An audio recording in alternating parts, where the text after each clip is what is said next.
Hey everybody, John with Owl Vans. We used to have a tire carrier video, but we have a new shop, better lighting, and we've updated some parts. So I wanted to do a quick install of the Owl tire carrier, which basically looks like this. This is for the 2007 to 2018 Mercedes Sprinter van. This happens to be a road trek version, but this really doesn't differ from the standard Sprinter. First thing we're gonna do is take the door panel off the inside and take this magnetic puck, which is actually where we mount through. This system is an entirely no drill system, so we mount to the factory holes in the hinges. We pull this magnetic puck out and use that reinforced bolt hole. That's where we mount everything. It goes together in about 20, 30 minutes, depending on how fast you are. Here we go. In your accessory kit with your tire carrier, you're gonna get one of these. This is a door panel trim removal tool. That's a very big, long name for a piece of plastic. Basically what this is gonna do is it's gonna slide right in here on the door panel, and it's gonna allow you to pop this thing off. Sometimes they come off easily, sometimes they come off with a little bit of protest. What you wanna do is you wanna kinda get your hand close to the snap, and then work your way with your hands around the door and push it out. That's gonna allow you to mess up the fewest possible snaps. The good thing is, these fall out sometimes, but should you break any, we actually include an extra one in our kit. They're super cheap, super easy to get, but we include an extra one just in case you break one.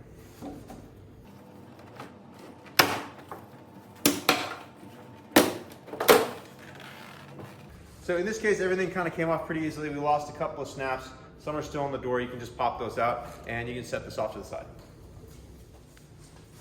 This is actually really unusual. I didn't know this when we were going into this van. The last one I didn't have this. This has spray-on insulation. So most vans, you will not have this. I'm gonna take some of this off, but your van is probably just gonna have some pull-out insulation or bare sheet metal. All right, through the magic of TV, I was able to scrape off some of this, and this is the nut that is holding on the door, the magnet on the outside of the door. It's a 13 millimeter, so we're gonna pop that off.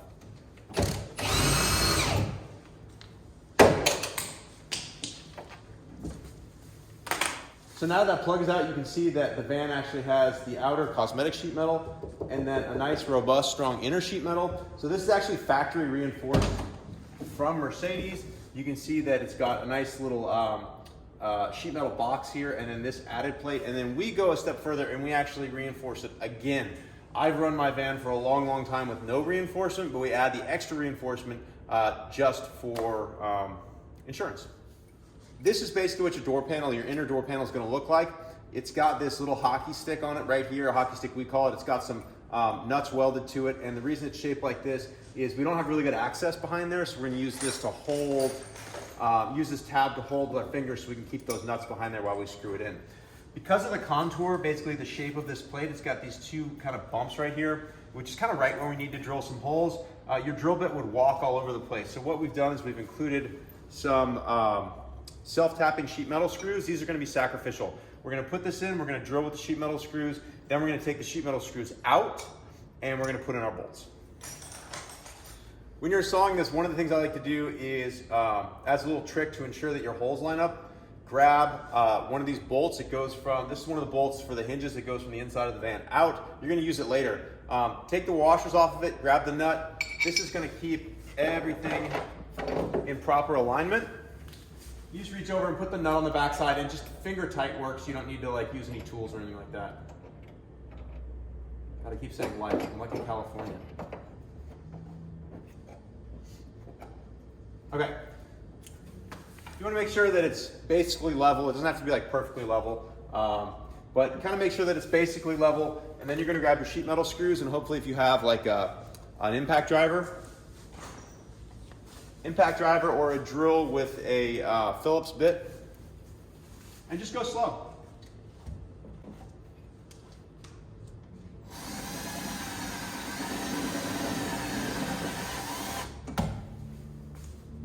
Another thing to remember, you're going to be doing the bottom two holes. The reason we have 3 holes on it is it's ambidextrous. It can be flipped for the other door. The top hole just barely catches the top of the sheet metal. Don't use it. We're going to use the bottom 2 holes.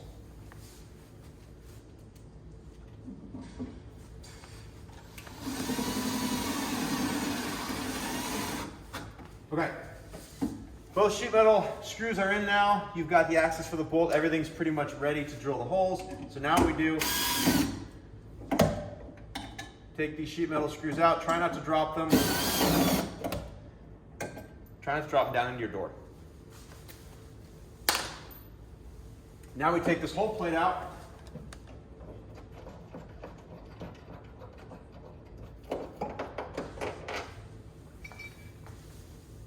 And what we're going to do now is use a drill bit, preferably a step bit if you have a step bit, which looks like, kind of looks like this. There are wider ones, narrower ones. This is just going to widen our hole here. You want to kind of over widen the hole just a smidge, otherwise you're going to be fighting getting that bracket in. The other thing that's kind of useful, take a little piece of towel or paper towel or something and place it in here, which I forgot to do when I drilled those tiny pilot holes. It's just going to catch all your metal shavings so that you don't have little metal shavings falling in your door, which can be a spot that rust can start. My official Alvan's napkin is installed.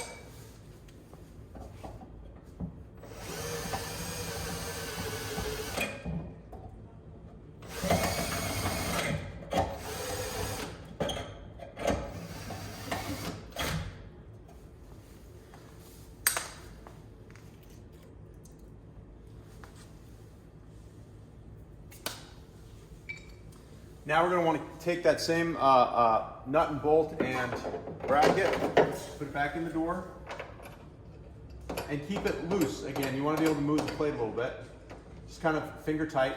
And then you want to make sure, just do a quick check visually, that both your holes line up with the bottom holes. You've done everything right so far.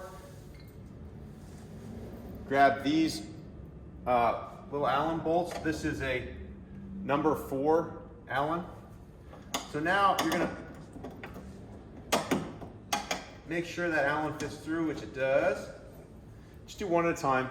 Then here's the hockey stick. You're going to put that in this way and kind of lever it back and hold on to that top part with your fingers. And then I slide a hand back in there behind to kind of give it a little bit of positive pressure.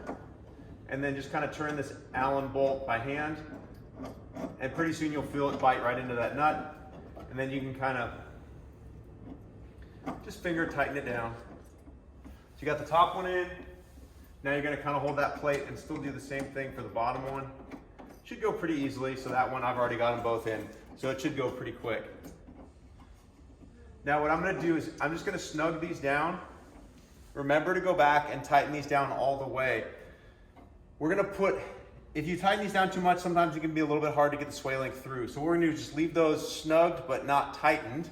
And then we're going to take this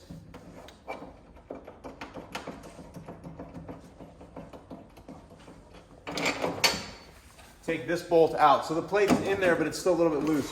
This is so that we can get our sway link through. Once the sway link is through and tightened, we're going to come back and tighten these all the way down. They should be nice and snug. Once you've got your plate almost fully installed, we're going to move on to putting the bolts in the hinges.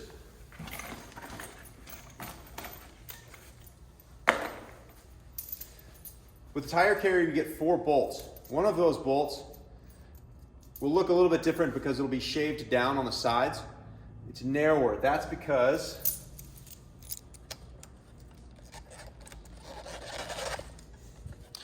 if you look here at this hinge, the space between this kind of articulating bar and the bottom of the hinge is a little bit narrow for a full nut to fit in.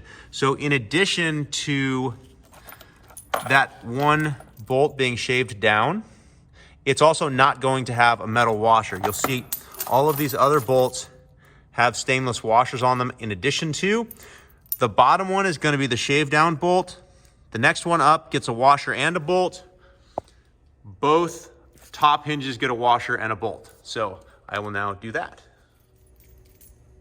So again, bottom hinge is going to get that shaved bolt, no washer. It goes right on through. Next, we're going to have a regular bolt, stainless washer. That goes through. Then you have these 2 plastic washers. These go on the outside of the hinge. Something important I want to show you here too.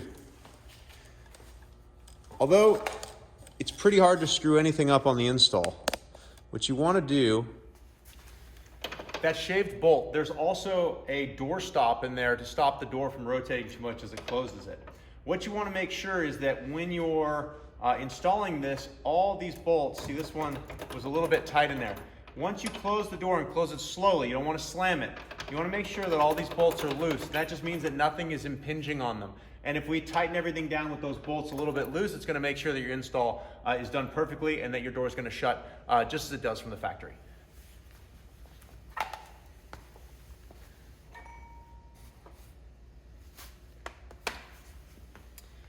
Next, we've got our C-hinge. Basically, this is going to go right onto these two.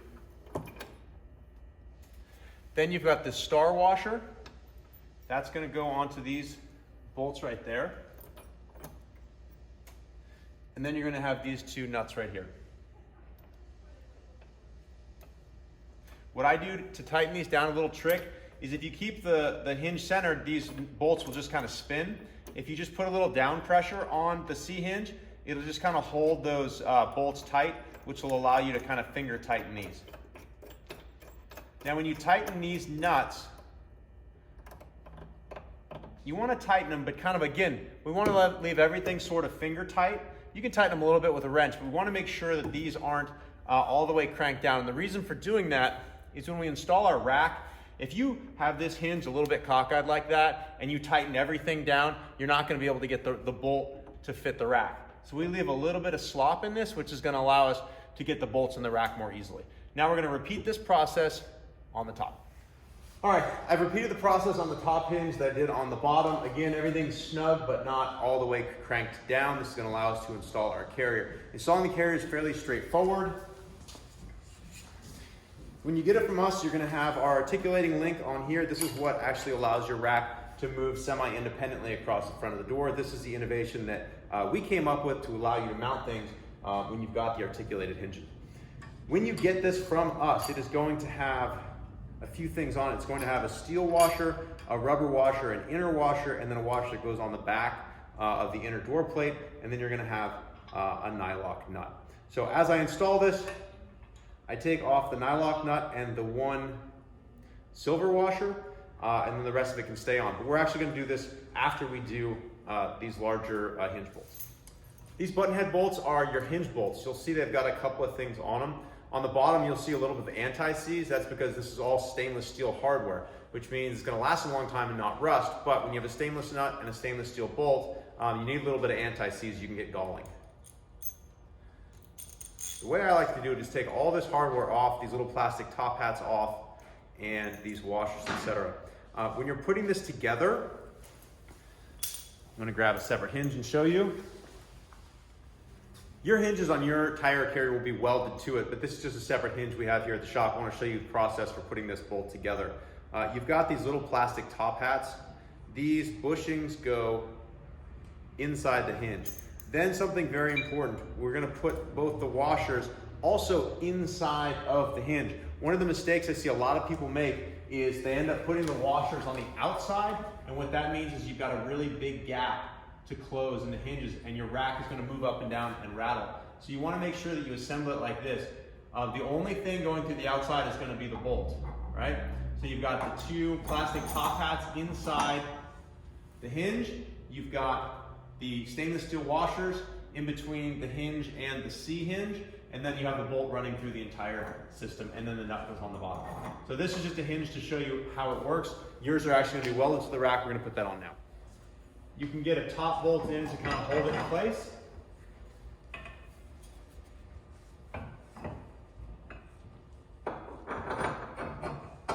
Same thing on the bottom.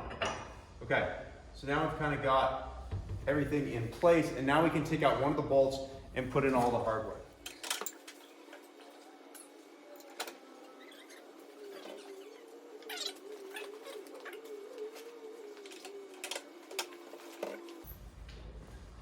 So this is the only part of the install that really can get a little bit fiddly, and it's just because you want to make sure that you get that nut all the way through everything. I sometimes take out the top bolt and you just kind of move it around, and that helps you get stuff lined up.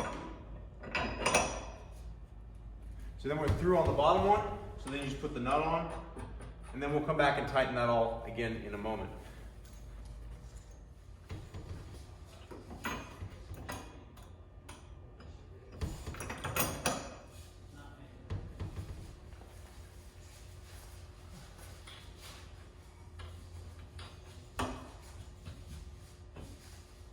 So then once you get the carrier totally installed here, we're gonna move on to the sway link.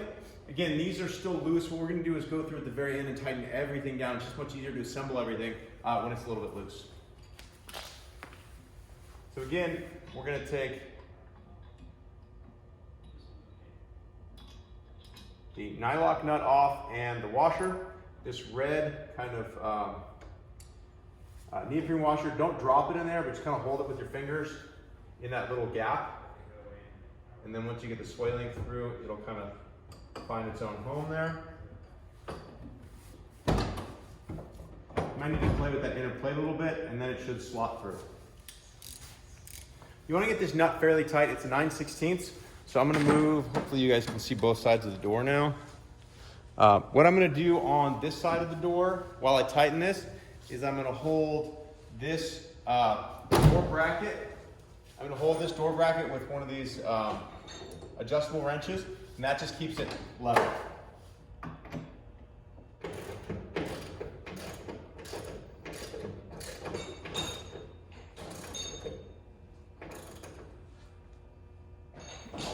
You want to make that fairly tight. So now that that's tight, we're articulating properly. It's nice and level. Now we can go back and tighten everything. We can come back inside the door and tighten these again. When you tighten these bolts right here, you just want to make sure that you kind of ping pong between them, because as you tighten one, the other one will get loose, etc. Now you're done inside the door, and you can put, grab all these snaps out, put them back in your door panel, and pop your door panel back on. Putting your door card back in is super easy. You just make sure that any snaps that stay in the door you pop out, you pop them back into their respective holes. And you pretty much just line everything up and push it back into place.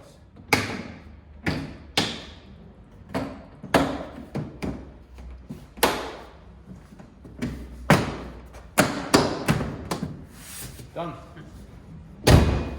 Now coming back out here, last things you want to do, we got to tighten the nuts that are the bolts and nuts that are coming through the C hinges. Then we got to tighten the big ones as well. First, we want to tighten the ones that go to the van. It's a 9/16 wrench.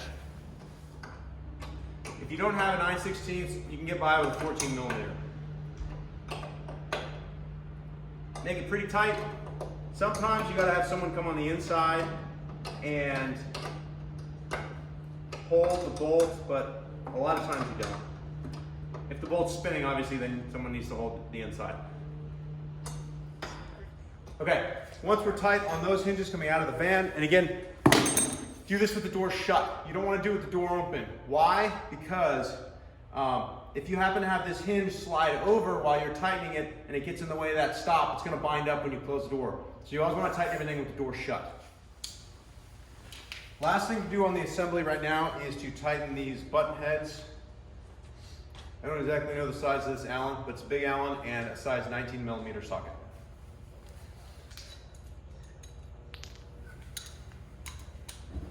I don't like to use an impact gun on this because I value my fingers. And when you use an impact gun and you're holding this, you can either strip this out, or worst case scenario, this thing spins and traps your fingers, etc. So just take your time, use an old-fashioned ratchet wrench.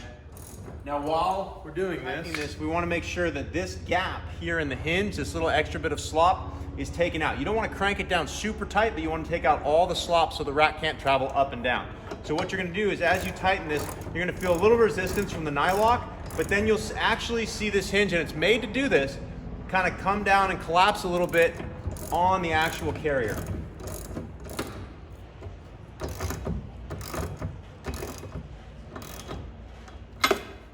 All right, so all the slop is out, and you saw that close ever so slightly. That's exactly how we engineered this to perform. Now that we've kind of gotten everything tight, you want to make sure, just kind of give it a wiggle, make sure that everything is tight. We've gone back and tightened everything that was loose. We are now ready for the tire. What you want to do is put the tire on this locking post. That's going to hold the tire up. And then you've got these three lugs here that go in. It's easiest, in my opinion, if you take, these are 17s.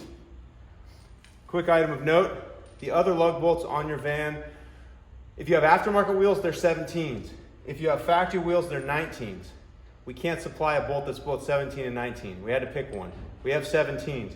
Most people have aftermarket wheels. If you don't have a 17 lug, keep a 17 lug wrench in your van. The way this works, I like to put my foot on the trailer hitch if you have one, and do the bottom one first, lift it ever so slightly, make sure that you catch those threads.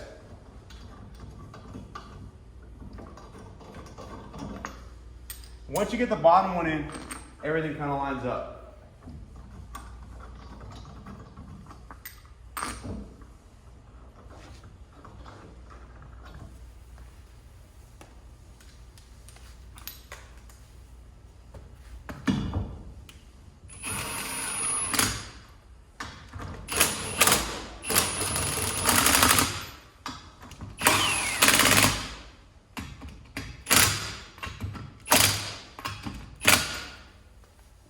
Now we're pretty much done with the installation. The last thing is the wheel lock.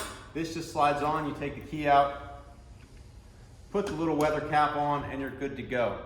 As with all products automotive, yes, we've got everything tight, but if you're gonna spend time off-road and really just general good maintenance for anything automotive, go back and check the tightness on everything after you get a few hundred miles, and then probably periodically throughout the year. Those washboard roads really can vibrate things. Everything's engineered to stay together. We use Nylox and Loctite, but anything automotive, it can loosen. So just to be safe, go back and check things as they settle over time. The tire care as a whole is a no maintenance item. Besides checking to make sure everything stays tight over the years, the sway link does have grease fittings. You do not need to grease those. They come greased from the factory. Once you get everything tight, your tire mounted, you're pretty much good to go.